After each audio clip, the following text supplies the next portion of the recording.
that rum and coke, though. Sorry.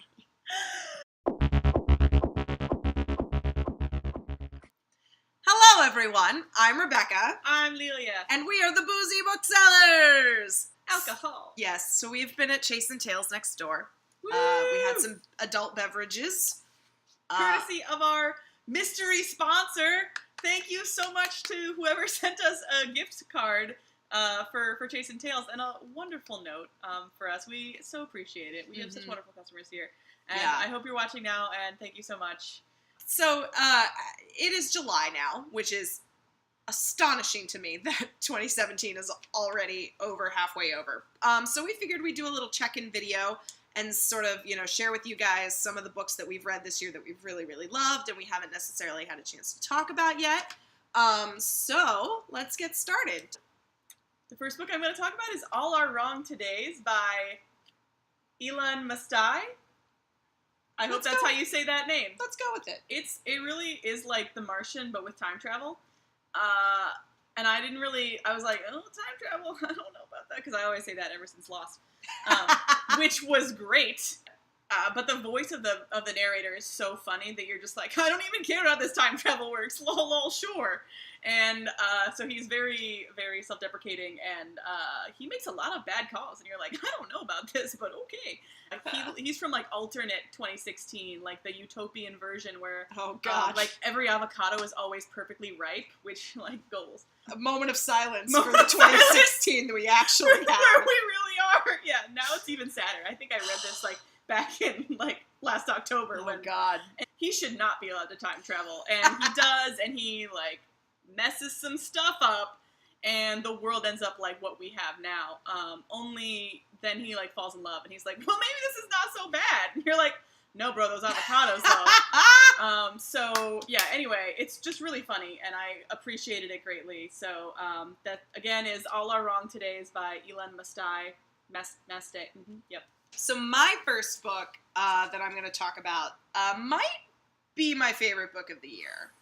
It's early to say it, but it's definitely my favorite book of the year so far, and that is The Essex Serpent by Sarah Perry. And it is a historical fiction novel set in, I think it's 1890s England, and the main character, whose name is Cora, is a widow. Her husband has died, and sort of in this newfound freedom, she takes her son and she runs away to rural Essex, where there are rumors that this mythical creature, the Essex Serpent, has returned after hundreds of years and is, killing livestock, and people are dying under mysterious circumstances. But Cora, the main character, is she's a woman of science. Like, she reads Darwin and Lyell and loves Mary Anning and collects fossils. And so she thinks that it is an undiscovered species that science just hasn't found yet. So she sets out to find this serpent, and she sort of develops this friendship with the local vicar, who is trying to assuage their fears. SAT word. Great right use of there. assuage. Ha-ha! Just gorgeous, gorgeous prose, and there's really wonderful conflicts between, like, myth and religion and superstition and faith and science, and it's just exquisite. This is definitely the one that if you come into the bookstore and is like, give me the best book you've read, Essex Serpent by Sarah Perry, go read it. It's wonderful. Speaking of gorgeous covers, this is the cover of Touch by Courtney Mom, which I touched on briefly last week in our newly read game. But the book is great, too. It's not just a pretty cover. And it's also semi-futuristic. This one's a near future. And the main character is a trend forecaster, and she, it's a very satirical book, and she makes this forecast that human physical touch is going to make a comeback, and they live in this world, obviously, where everything is apps and, digital robots and drones and blah, blah, blah, blah, blah. So nobody in her giant corporation that's, like a Google, Amazon mashup kind of thing, believes her, and they're like, yeah, okay, like, anyone's going to want to, like, touch each other ever. So, yeah, anyway, the rest is just really well done. Very funny, very witty, but also you're like, this is very frighteningly possible. And Courtney Mom does a fantastic job, I think, of balancing that. So definitely read this if you want to laugh and maybe even occasionally think. I I can do with occasional thinking. Not too much. No heavy lifting. Just a little bit of You don't want to thinking. really have to be like Moby Dicking it over here, but that was not the best title for me to have chosen to make a verb from. But that's what happened. So my next book is Ramona Blue by Julie Murphy. And you might know her from Dumplin' that came out a couple of years ago, which I really love, and I loved Dumplin' so much, but I might say that I love this more. Dare I say it? This follows Ramona, who lives in Eulogy, Mississippi, with her family in a FEMA trailer. Like, her family got displaced after Hurricane Katrina, and they sort of moved into this trailer in Mississippi that was supposed to be temporary, but turned out to be a little bit more permanent than they had anticipated. And she lives with her dad and her older sister, and she's over 6 feet tall. She has blue hair, and she's one of the 2 out lesbians in Eulogy, Mississippi. And, you know, so her life is sort of on hold. Like, she's finishing up high school, she's working several jobs, just trying to, like, keep her family afloat.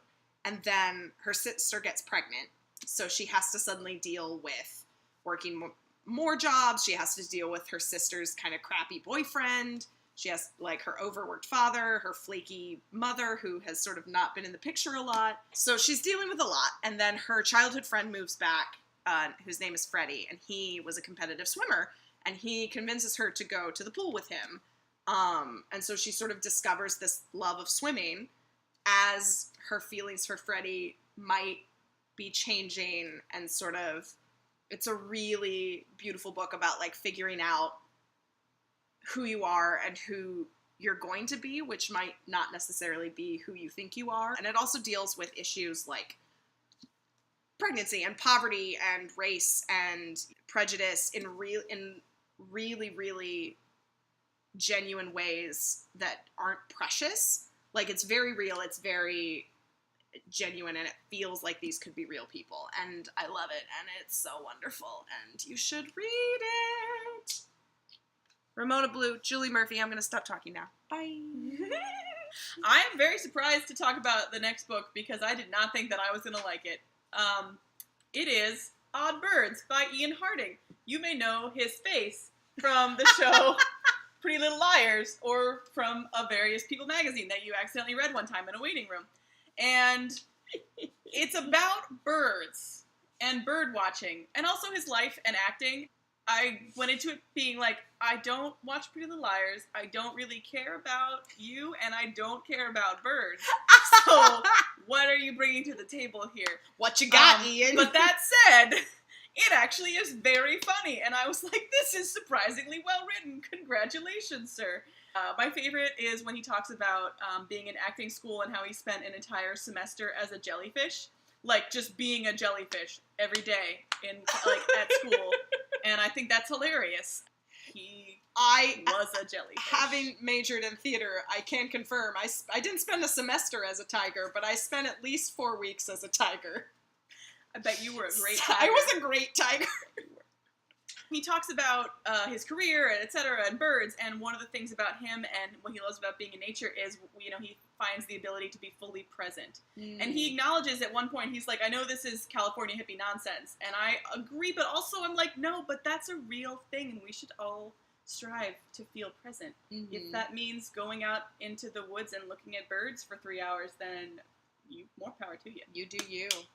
So, my next pick, a book that I read and loved this year, was Lincoln and the Bardo by George Saunders.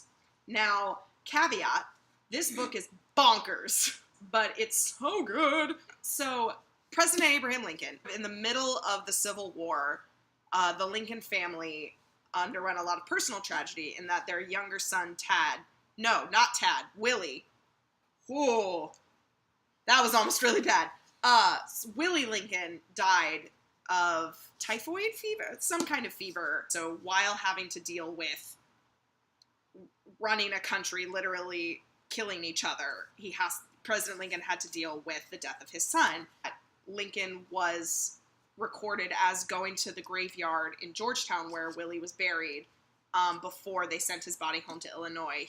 Lincoln went to the cemetery and held Willie through the night, which is really sad, But George Saunders takes that historical event and he spins it into this sort of like Spoon River anthology kind of world. Like, this whole book takes place over the course of one night, and it's in the Georgetown Cemetery where Willie is buried, and all of the ghosts who are sort of still left, like they haven't moved on to wherever they need to go, so they're still here and present, sort of battling over Willie Lincoln's soul. And so the whole book is in voices. So, like, each character, it's sort of written like a play almost, in that, like, each of these are different. Whoop, whoop, whoop. I'm having to do everything backwards. But yeah, so, like, it's a book that is very fragmented, but in those fragments, it creates a bigger picture. It's like a mosaic. I'm so profound. What George Saunders can do with the English language is just astounding. You should read it and listen to it and just have it in your life. Lincoln and the Bardo by George Saunders. The last one I want to talk about is a young adult book that comes out in September from Source Books, and it's called Mask of Shadows. It's by Lindsay Miller. And I was in like a kind of fantasy rut when I picked this one up. And then I was just like, it clicked, and it was awesome, and I was super into it. Mostly because of the voice of the main character, who is a gender-fluid thief who wants to join the ranks of the Queen's elite assassins, who are like just these like basically too cool for school. And they're like, oh, you want to be part of our group? Well, you're going to have to try out. By try out, I mean kill everyone else that's trying out. So it's like Bring It On, but with assassins. It's like Bring It On, but with assassins. Sort of. It's super kick-ass, and it's got a great voice, and so much action. It's great. It's like, no, I'm not even going to compare it to other things. Whatever, just read it. Just read it. Mask of Shadows by Lindsay Miller. Does the main character use they pronouns?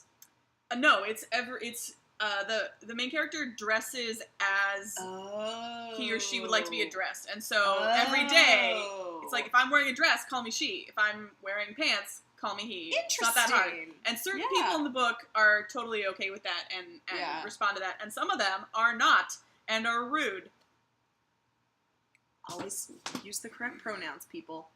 My last pick is a poetry collection, actually, but it is Let Them Eat Chaos by Kate Tempest, who is a British poet and spoken word artist and rapper and a musician.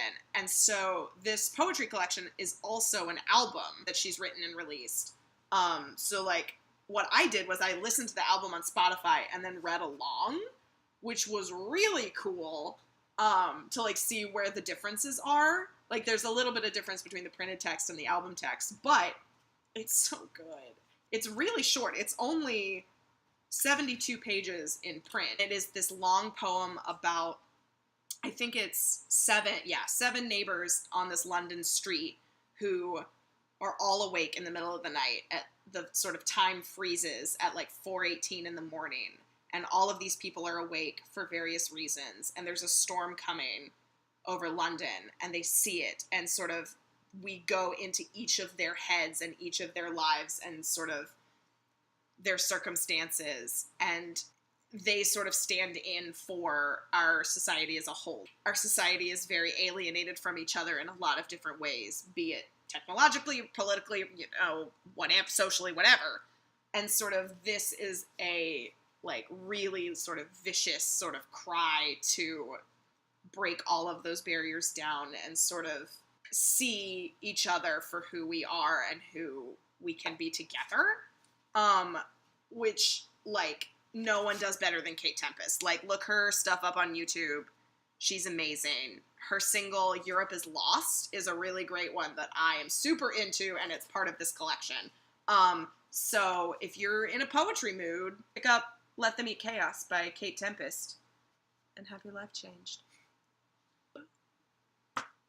Yeah, so those are sort of the books that we've really loved this year so far. We've got, 5-ish more months to go, so who knows? But yeah, what are some of the books that you've really loved this year? Tell us your thoughts.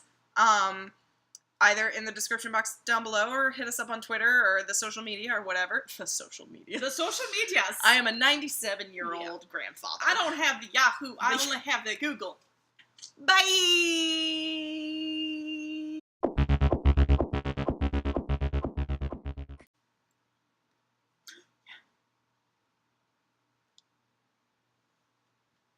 don't think I can do it. I think my shoulders are too stiff.